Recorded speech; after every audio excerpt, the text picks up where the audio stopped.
Alright, hello guys, now reaction to the gameplay. And running in a party here. We had G-Mac, Brute, myself.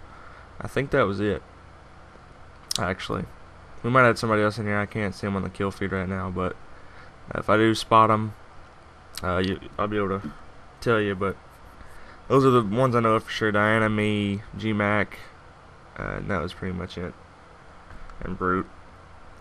But I'm going to be talking a little bit about the draft. As we all know, it just ended 2 days ago. Today's the 12th. And, we got some pretty interesting picks. A bunch of good players that ended up going late. And, first off, everybody figured that Clowney was going to go first, and he did. The only one that surprised me was Bortles going to the Jags. And if you don't know, I'm talking about Blake Bortles, quarterback. I think he went to UCF. Led that team, really well. Final year, senior year. He goes to the Jags. The Jags get a good quarterback. They need one. I thought they were going to go for Manziel, but they didn't. The Bills go for Sammy Watkins, who is, to me, one of the best receivers I've ever seen coming in to the NFL. I didn't get a chance to see all the really good receivers we got now. I mean, I was probably a little kid when all those guys come out, so... Sammy Watkins definitely one of the best receivers I've seen coming into the draft. Then you get another good receiver, Mike Evans, going to the Bucks. He's from A&M. He went to he played with Manziel. And then speaking of Manziel, we got him going 22 overall to the Browns. I think the Browns actually traded. They traded back up to get Manziel. So, and then we didn't have another really surprising pick until 32. I think the Vikings traded up again at 32 to get Teddy Bridgewater, so he's going to be their guy. Bridgewater's job from now on is to get Adrian Peterson to the Super Bowl. I believe I saw somebody say. I think somebody on Twitter said that, or a high-profile NFL analyzer said that. That's his job now. Which, if you look at it, it pretty much is. I'd hate to see a really good player like AP not get a ring. Throughout his career, because he's had a good one. I mean, let's face it, he's had a really good one. It's just like Barry Sanders, widely considered one of the greatest running backs in the game. Never even got a trip to the Super Bowl. He always cut up short before he got to the Super Bowl. And it's let's face it, his team, the Lions back in those days were awful. They weren't that good. So I mean, he was really the only guy on that team that was doing anything. If the Lions ever won a game, it was probably his fault. It's all him. But and then you got Marquise Lee, who's a really good receiver as well, going to the Jags at 39. So I mean, just look at this. You know what I mean? Blake Bortles goes to the Jags, and then you got this really good receiver from USC going to the Jags. I mean, the Jags really did have a good draft.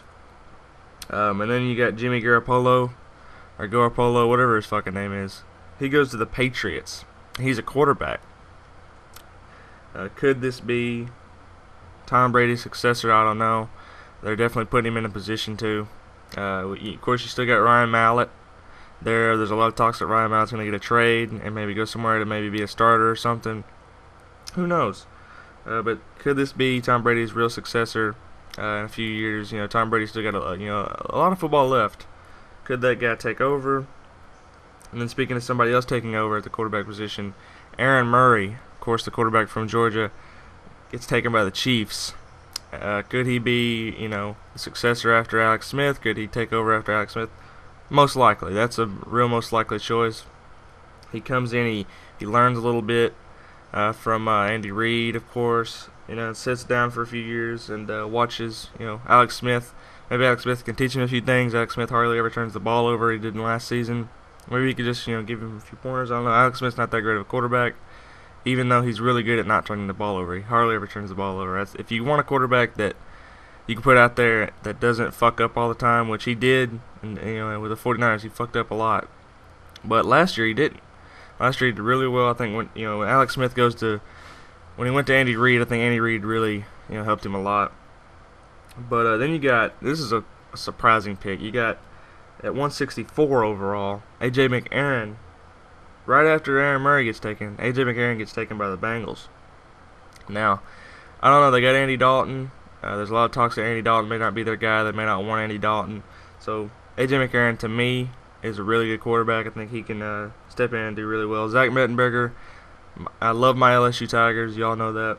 He gets taken by the Titans. I think he'll end up being the starter for the Titans. I don't know, though. Taj Boyd gets taken by the Jets, which was surprising. They've got Geno Smith, maybe a little QB controversy going on. And then the story of the draft, which I think either way would have been the story. You got Michael Sam going to the St. Louis Rams, and we all know that Michael Sam just recently come out as an openly gay athlete, and which I don't got a problem with. As long as the guy comes to the field and works hard and puts in the time and the work. If the guy goes out and performs good, if he competes, what's the difference? Who cares? So I think Michael Sam's going to get an opportunity. I think he'll do all right. He did really well in Missouri. I think he's going to get a chance to get at the quarterback and doing really well. The Rams, to me, had a really good draft. But hope you guys enjoyed it. As always, peace out, guys.